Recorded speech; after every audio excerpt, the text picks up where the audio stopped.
नमस्कार दोस्तों, हमारे YouTube channel trade smart tube में एक बार फिर आपका स्वागत है। दोस्तों, आज के वीडियो में हम बात करेंगे निफ्टी बैंक निफ्टी की कि कल जब मार्केट ओपन होगा तो क्या इंपॉर्टेंट लेवल हो सकते हैं निफ्टी बैंक निफ्टी के लिए। तो दोस्तों, वीडियो को पूरा अंत तक देखिए और हमारे यूट्यूब चैनल पे आप नए हैं तो आप इस यूट्यूब चैनल को सब्सक्राइब करना ना भूलें दोस्तों।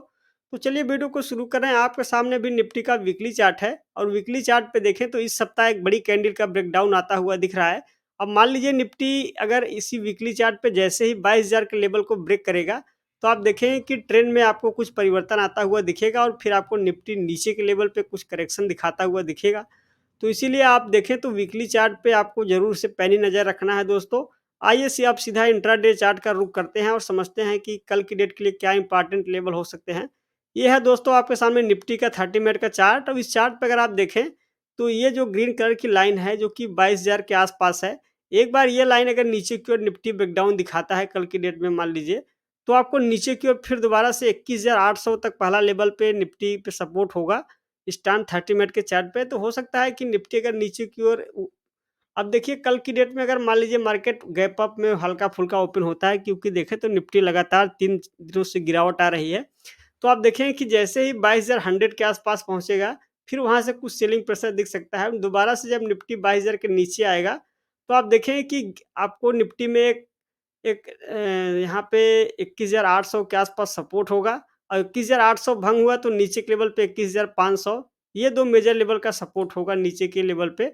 इसीलिए आपको सावधानी रख के चलना है। बाज़ार काफ़ी समय से ओवरवेट था तो उसमें कुछ करेक्शन आ रहा है दोस्तों। तो आइए बैंक निफ्टी की ओर बढ़ते हैं और आपके सामने भी ये है बैंक निफ्टी और बैंक निफ्टी में देखें तो करेक्शन कम आ रहा है। निफ्टी की अपेक्षा बैंक निफ्टी में करेक्शन कम है। बैंक निफ्टी भी थोड़ा मजबूती का परिचय दे रहा है और बैंक निफ्टी में देखें तो अभी 47,000 का लेवल ब्रेक हुआ है। यहाँ पे देखें तो लास्ट ट्रेडिंग सेशन के समय यहाँ पे डबल टॉप पैटर्न बना और उसके बाद थोड़ा बैंक निफ्टी भी नीचे की ओर आया, लेकिन बैंक निफ्टी में गिरावट कम है, क्योंकि आज आप देखें तो जो प्राइवेट बैंक है, प्राइवेट बैंक से काफ़ी निफ्टी को मजबूती मिल रही थी। तो यहाँ पर आप देखें, सॉरी, बैंक निफ्टी में मजबूती मिल रही थी, तो यहाँ पे आप देखें दोस्तों, तो अब बैंक निफ्टी के लिए यहाँ पे इंट्राडे चार्ट पे ये जो लेवल है 46,700 के आसपास सपोर्ट है। अब ये 46,700 कल की डेट में अगर बैंक निफ्टी में ब्रेकडाउन आएगा, तो फिर आप हो सकता है कि बैंक निफ्टी में नीचे की ओर करेक्शन दिखे। नहीं तो हो सकता है दोस्तों कि बैंक निफ्टी दोबारा से रिवर्सल करेगा और रिवर्सल आएगा तो बैंक निफ्टी में अब 47,300 के आसपास रेजिस्टेंस है और एक बार 47,300 के ऊपर निकलने में बैंक निफ्टी को ज़रूर कठिनाई आ सकती है। हो सकता है कि बैंक निफ्टी में यहाँ पे कुछ आपको रुकावट देखने के लिए मिले और फिर दोबारा से बैंक निफ्टी अगर 47,300 के नीचे आएगा, फिर नीचे 46,700 का लेवल अगर ब्रेक होगा, तब आपको बैंक निफ्टी में करेक्शन गहराता हुआ दिख सकता है। इसीलिए आपको सावधानी रख के चलना है दोस्तों। तो दोस्तों, ये हो गई बात बैंक निफ्टी की। आइए इंडिया बिक्स को देखते हैं और आपने देखा कि इंडिया बिक्स में अभी देखें तो कोई बड़ा उछाल आता हुआ नहीं दिख रहा है और इंडिया बिक्स में जिस तरीके का मार्केट में गिरावट है, उस तरीके का इंडिया बिक्स में उछाल नहीं आता हुआ दिख रहा है। इंडिया बिक्स अभी भी 14.5 के आसपास ही चल रहा है। जहाँ पर देखें तो इंडिया बिक्स पहले 16 के आसपास चलता था, जबकि इंडिया बिक्स में गिरावट नहीं है, लेकिन मार्केट में करेक्शन ज़्यादा है क्योंकि निफ्टी स्मॉल कैप इंडेक्स में गिरावट ज़्यादा है। तो आइए सीधा अब निफ्टी स्मॉल कैप इंडेक्स को ही देखते हैं दोस्तों। देखिए गिरावट की जो असली ये इंडेक्स है वो निफ्टी स्मॉल कैप इंडेक्स है। तो निफ्टी स्मॉल कैप इंडेक्स 100 को हम देखते हैं दोस्तों। यहाँ पर अगर आप देखें तो आज निफ्टी स्मॉल कैप इंडेक्स लगभग में 9% के करीब में गिरावट आई है निफ्टी स्मॉल कैप इंडेक्स में और Nifty small cap index 1400 point के आसपास की गिरावट आई। इसी वजह से आप देखें तो 9% अगर निफ्टी स्मॉल कैप इंडेक्स गिरा हुआ है तो इसके जो कंपोजिट स्टॉक हैं और उन सब में ज़्यादा गिरावट आई होगी क्योंकि उसका बीटा हाई होता है। तो यहाँ पे देखें तो बड़ी कैंडल की गिरावट आता हुआ दिख रहा है। यहाँ पर देखें दोस्तों, हमने जो लाइन डाली थी वो 15,400 के आसपास था और वीकली चार्ट पे अगर ये लाइन ब्रेक हो जाता है तो आपको हो सकता है कि निफ्टी स्मॉल कैप इंडेक्स नीचे के लेवल पे 13,000 के आसपास गिरता हुआ दिखे और अगर ऐसा होता है तो आप जानते हैं कि बाजार में एक सस्टेनेबल करेक्शन आने की संभावना है। इसीलिए आपको इस चार्ट को जरूर पैनी नजर रखना है। देखिए जब गिरावट आ रही थी तभी हमने कहा था कि निफ्टी स्मॉल कैप इंडेक्स में आपको पैनी नजर रखना है। जैसे ही ये लेवल में गिरावट आती है बड़ी, तो आपको अपने लेवल का ध्यान रखना है दोस्तों। और आपने देखा कि निफ्टी स्मॉल कैप इंडेक्स से ही बाजार की गिरावट की शुरुआत हो रही है, इसीलिए आपको यहाँ पे सावधानी रख के चलना है। तो अगर आप निफ्टी मिड कैप को भी देखेंगे तो इसी रेशियो में निफ्टी मिड कैप में भी करेक्शन आता हुआ दिख रहा है, तो निफ्टी मिड कैप के चार्ट को भी देखना ज़रूरी है दोस्तों। तो लीजिए आपके सामने निफ्टी मिड कैप 100 इंडेक्स है और यहाँ पर भी देखें तो 6.5% करीब में गिरावट आ रही है। जिस तरीके की तेज़ी बनी थी उसी अनुपात में गिरावट भी आ रहा है। निफ्टी मिड कैप थोड़ा कम गिरा है निफ्टी स्मॉल कैप इंडेक्स से।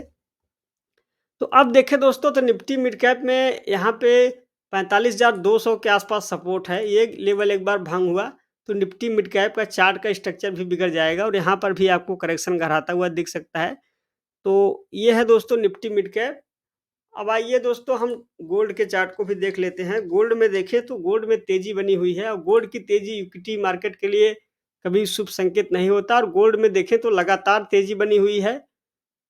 तो तो दोस्तों यहाँ पे गोल्ड के चार्ट में जो तेज़ी है और आप देख रहे हैं कि गोल्ड 65,600 के आसपास ट्रेड कर रहा है। अब गोल्ड में जो तेज़ी बनी है इसका असर आपको गोल्ड में तेज़ी होने का ये मतलब होता है कि इक्विटी से पैसा निकल के गोल्ड में शिफ्ट होता है, तभी गोल्ड में ज़्यादा तेज़ी बनती है दोस्तों। इसीलिए आपको गोल्ड के चार्ट को ज़रूर डेली ट्रैक करना चाहिए। तो आइए दोस्तों एक बार यूएस मार्केट के चार्ट को भी देखते हैं और हम चार्ट देखते हैं यूएसडी आईएनआर का। और यहाँ पर अगर आप देखें तो ये रूपी चार्ट है डॉलर फार्म में और यहाँ पे देखें तो 82.76 के आसपास चल रहा है। डॉलर से कोई बड़े गिरावट के संकेत नहीं है, लेकिन कुछ खबरों की वजह से भी गिरावट आ रही है, जो कि निफ्टी स्मॉल कैप और निफ्टी मिड कैप में गिरावट चल रही थी। तो दोस्तों यहाँ पर ये जो गिरावट है, इस डॉलर के चार्ट की वजह से भी कोई बड़ी गिरावट के संकेत नहीं दिख रहे हैं, लेकिन Nifty small cap, mid cap में जो ओवरवेट हो गया था, उस वजह से भी गिरावट चल रहा है। तो दोस्तों अगर एक बार डाउ जोन्स के चार्ट को देखें तो यूएस मार्केट में उस तरीके का कोई गिरावट नहीं है।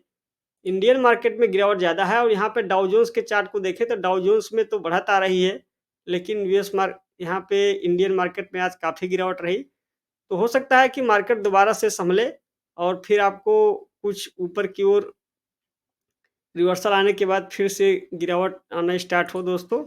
तो नैस्डैक के चार्ट को देखते हैं दोस्तों, तो नैस्डैक में आप देखें तो नैस्डैक में भी तेज़ी बनी हुई है। लीजिए आपके सामने नैस्डैक है और नैस्डैक में एक ब्रेकआउट के बाद ब्रेकआउट लाइन के ऊपर ही ट्रेड करता हुआ नज़र आ रहा है। तो यूएस मार्केट से गिरावट नहीं है, कुछ खबरों की वजह से इंडियन मार्केट में आज गिरावट ज़्यादा थी, तो हो सकता है कि दोबारा से आपको कुछ रिवर्सल कल की डेट में देखने के लिए मिले। तो दोस्तों ये था आज का मार्केट एनालिसिस। आपको एनालिसिस कैसा लगा हमें कमेंट करके ज़रूर बताइए। अगर वीडियो पसंद आया हो तो वीडियो को लाइक और शेयर ज़रूर करें। आज की वीडियो में बस इतना ही। जल्द ही मिलेंगे नेक्स्ट वीडियो में, तब तक के लिए आपका धन्यवाद।